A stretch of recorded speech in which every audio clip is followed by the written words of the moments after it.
Bienvenido a Hora de Estudio Bíblico con nuestro maestro el Dr. Lehman Strauss.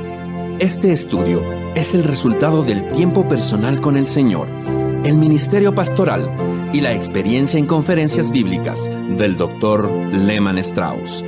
Él nos instruye y alienta con la enseñanza de la palabra de Dios. Ahora, el Dr. Strauss.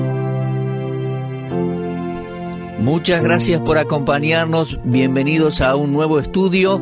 Vamos a tomar un tiempo para considerar la vida de oración de nuestro Señor Jesucristo.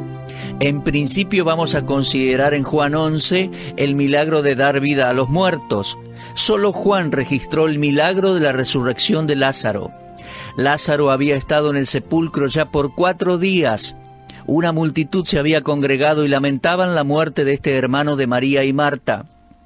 Cuando Jesús llegó al lugar, pidió que se moviera la piedra y al mirar adentro, oró y dijo: Padre, gracias te doy por haberme oído. Ahora bien, abra su Biblia por favor en el Evangelio de Juan, capítulo 11. Allí encontramos la historia completa de la resurrección de Lázaro. Pero quiero enfocar su atención en esa oración que Jesús oró. Al mirar dentro de la tumba clamó: Padre, gracias te doy por haberme oído. Esto es bastante interesante. Quiere decir que el Señor Jesús, antes de llegar a la tumba de Lázaro, había orado por su resurrección. Y el milagro que vemos a continuación fue una respuesta a esa oración. Sabemos que es así porque dijo: Padre, gracias te doy por haberme oído. Lo cual implica que debe haber orado en cuanto a esto antes de ir hacia donde estaban María y Marta y hacia la tumba de Lázaro. ¿Lo ve? El Señor Jesús estaba seguro de la resurrección de Lázaro porque tenía confianza en que el Padre le concedería su petición. Por eso continuó orando. En Juan 11:42 encontramos ese texto que dice: Yo sabía que siempre me oyes. Ahora vamos a detallar un poquito la situación. Allí estaba el cuerpo sin vida de Lázaro, el cadáver, pero nuestro Señor creyó que Dios no solo podía, sino que restauraría la vida a ese hombre. Aquella oración de Cristo fue una oración intercesora y la petición fue concedida. Lo sabemos porque el versículo 44 dice: Y el que había muerto salió.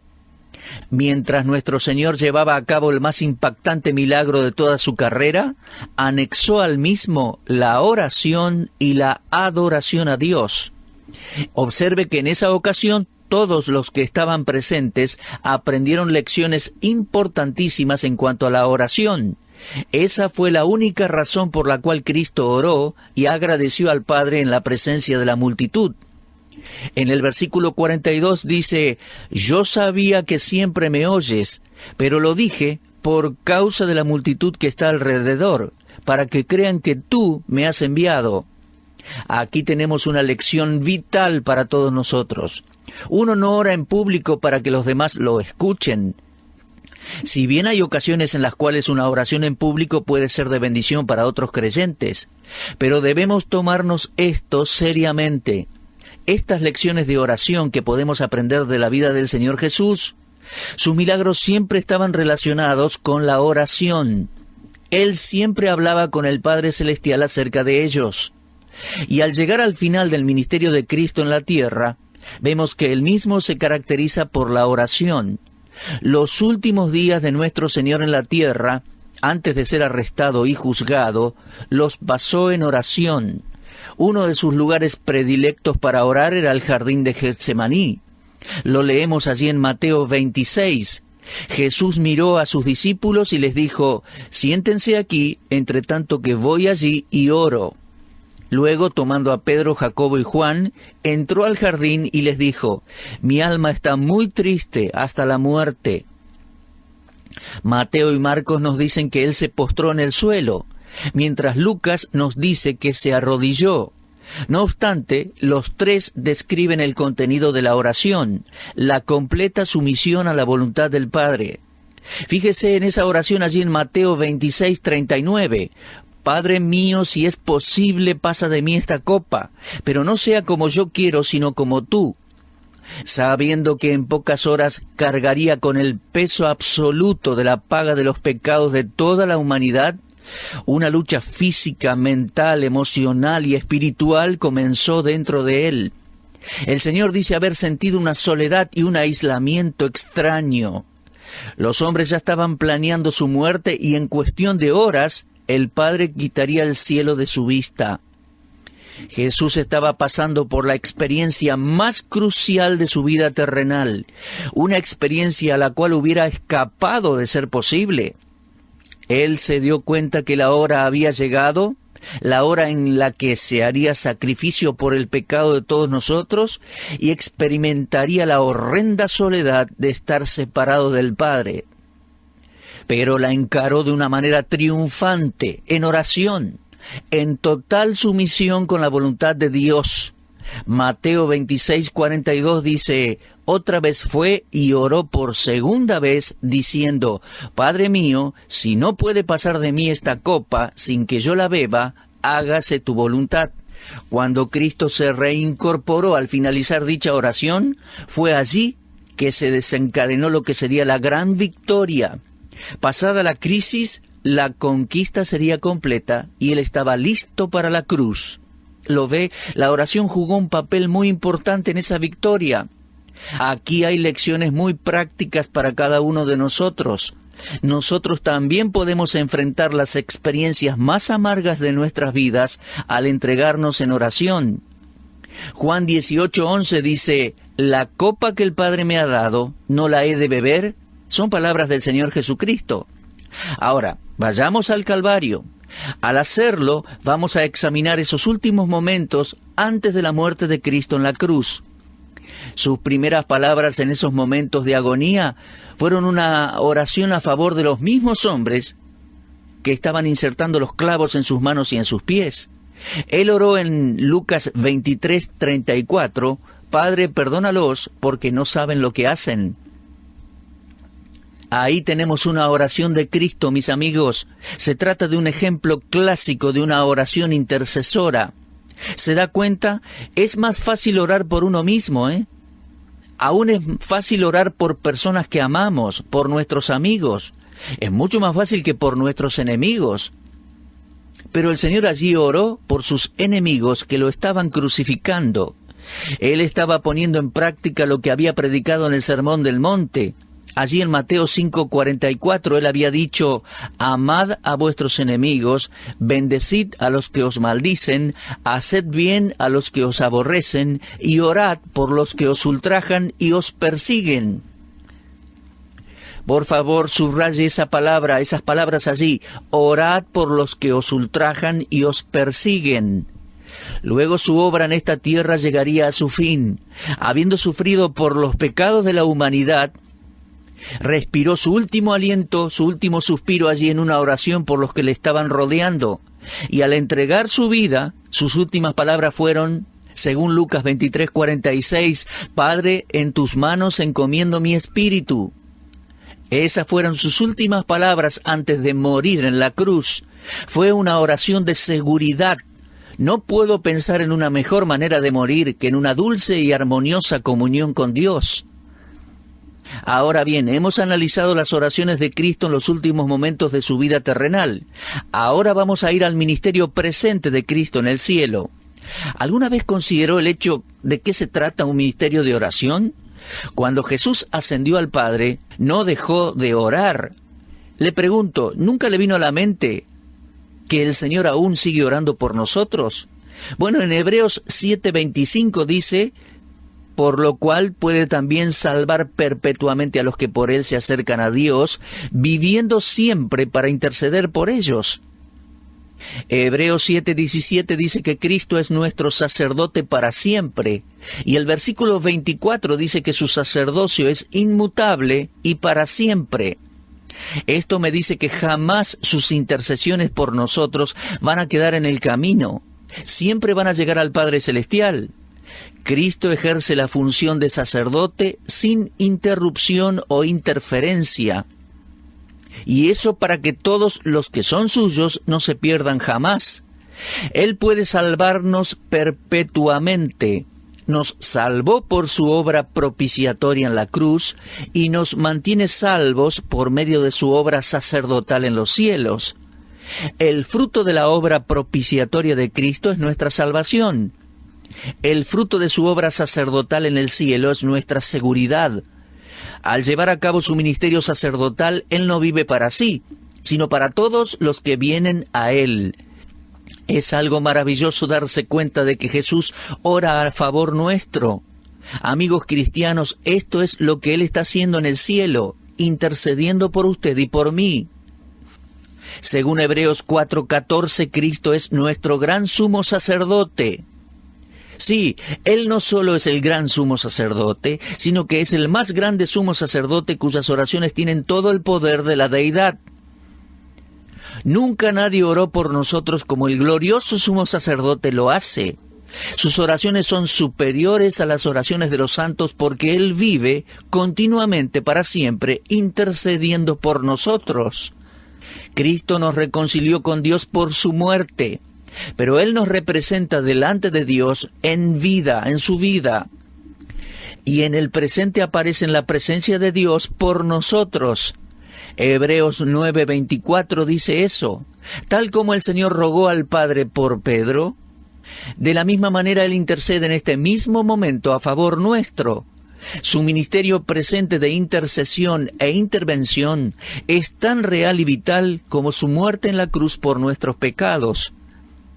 Hijo de Dios, estimado oyente, usted y yo dependemos siempre de nuestro sacerdote eterno por sus continuas oraciones a favor nuestro.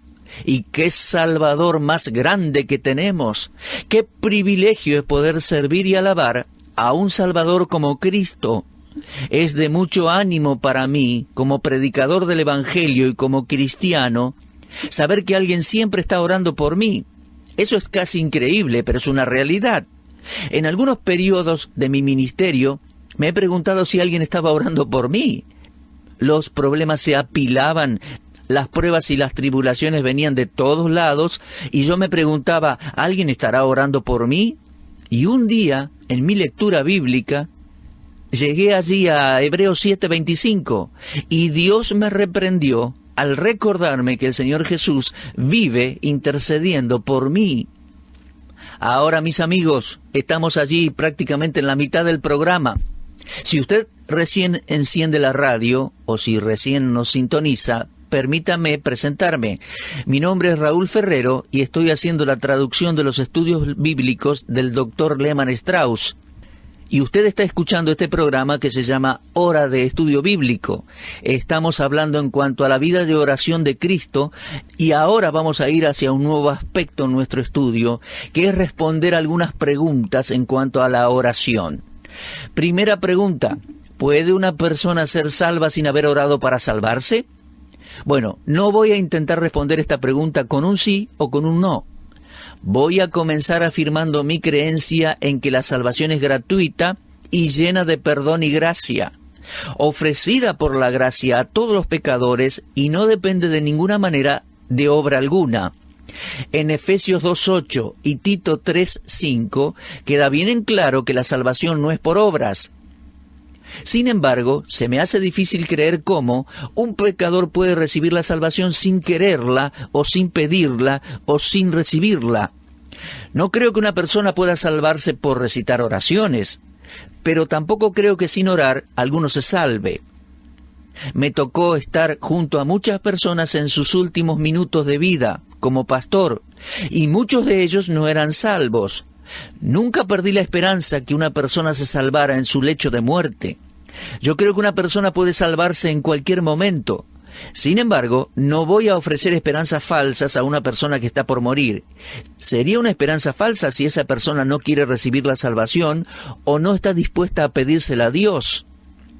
Mi amigo, la oración no es el único requisito para salvarse. Romanos 10:13 dice, porque todo aquel que invocare el nombre del Señor será salvo.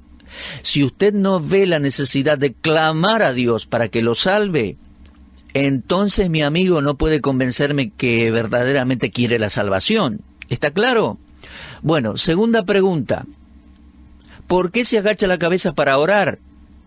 Mire, hasta donde yo sé, la Biblia no responde esa pregunta. Sin embargo, hay numerosos ejemplos de esta práctica en las Escrituras. Ejemplos, Otros oraron mirando al cielo. Fíjense un ejemplo, Génesis 24:26. El hombre se inclinó y adoró a Jehová. También encontramos algo similar en Éxodo 4:31, en Éxodo 12:27 y en el segundo libro de Crónicas 29:30. Ahora, inclinar la cabeza no es la única postura o posición para orar, pero sí se menciona en la Biblia. Esto denota reverencia y respeto. Por lo general, uno se inclina ante un soberano, ¿no? Pero también hay un valor práctico al inclinar la cabeza cuando oramos. Generalmente cerramos los ojos y esto permite concentrarnos mejor en el Señor y dejar de lado toda distracción. Todo lo que prevenga distracciones al orar puede considerarse beneficioso, Por eso sugiero que al inclinar la cabeza y cerrar los ojos es lo mejor para orar en ciertas circunstancias. Pero ya que no siempre se puede o se aplica, porque si voy manejando mi auto no puedo hacerlo, no es obligatorio hacerlo de esa manera. Pero la criatura se inclina ante el Creador. Y en los versículos que les di, encontramos que las personas se inclinaron ante Dios al orar y adorar. Muy bien, tercera pregunta. ¿Responde Dios siempre la oración del creyente? Mire, la respuesta a esta pregunta es que creo que sí.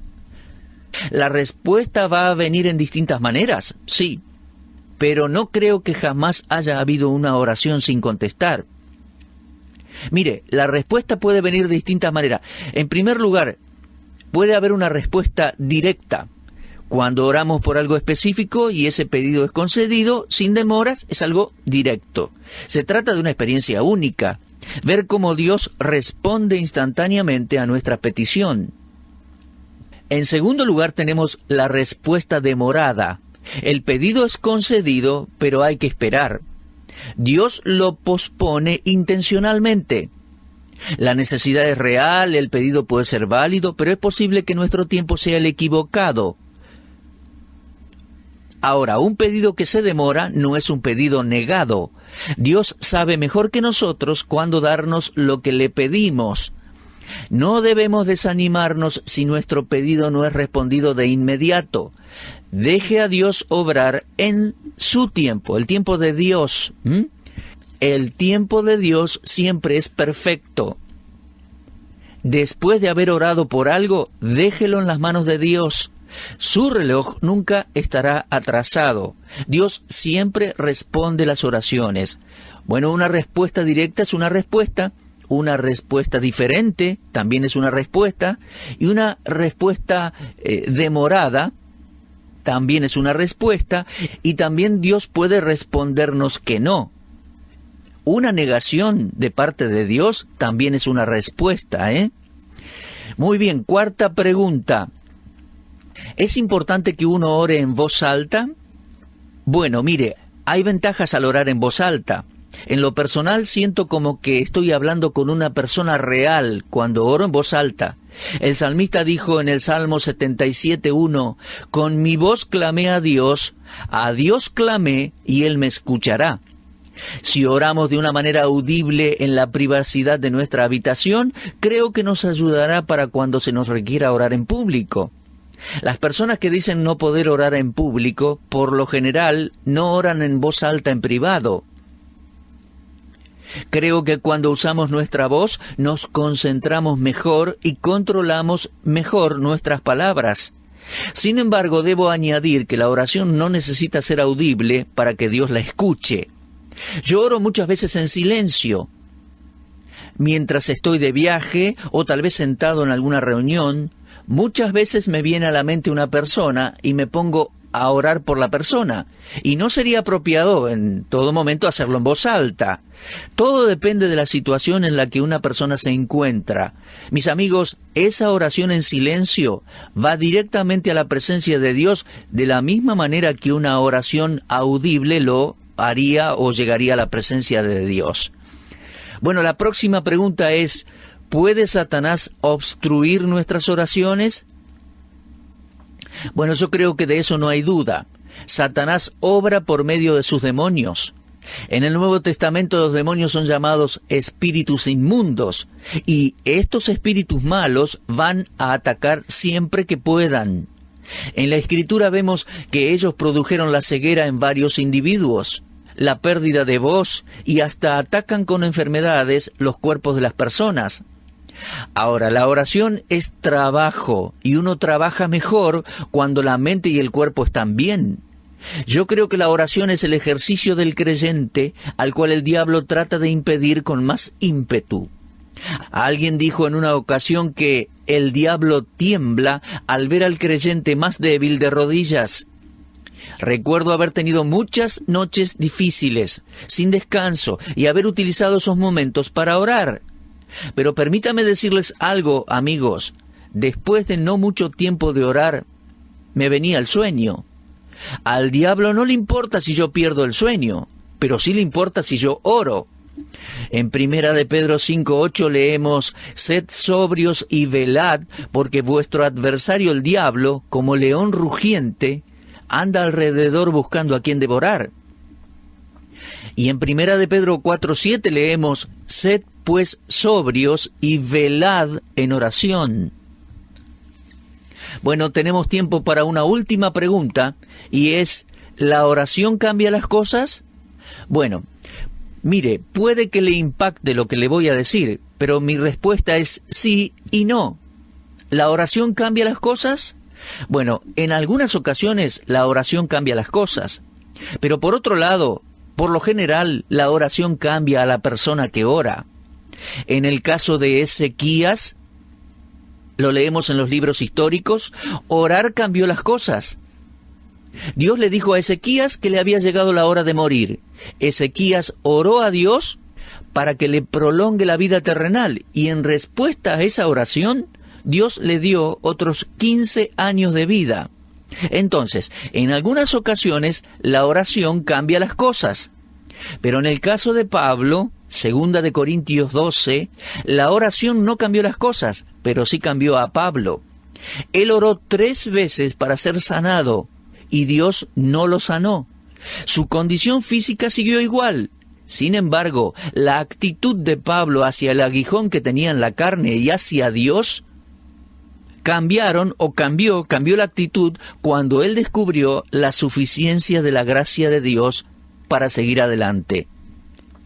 Bueno, mis amigos, llegamos al cierre del programa, al cierre del estudio. Qué precioso es el ejemplo de Cristo y su vida de oración.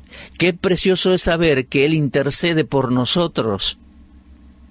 Y qué bueno es saber estas cuestiones prácticas de la oración.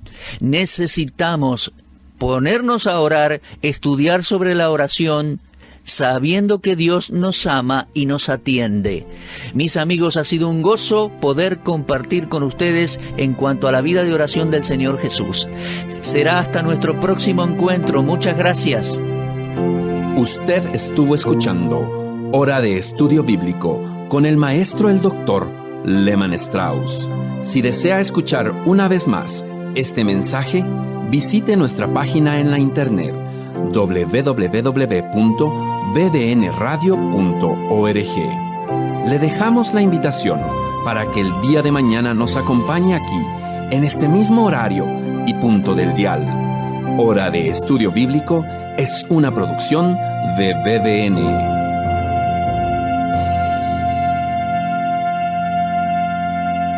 Si desea aprender de la Palabra de Dios, estudie gratis en el Instituto Bíblico de BBN. Inscríbase en la siguiente dirección electrónica: www.bbnbi.org. Elija el lugar y el horario que más le conviene. Seleccione cualquiera de los cursos disponibles en el Instituto Bíblico de BBN. Muchas gracias.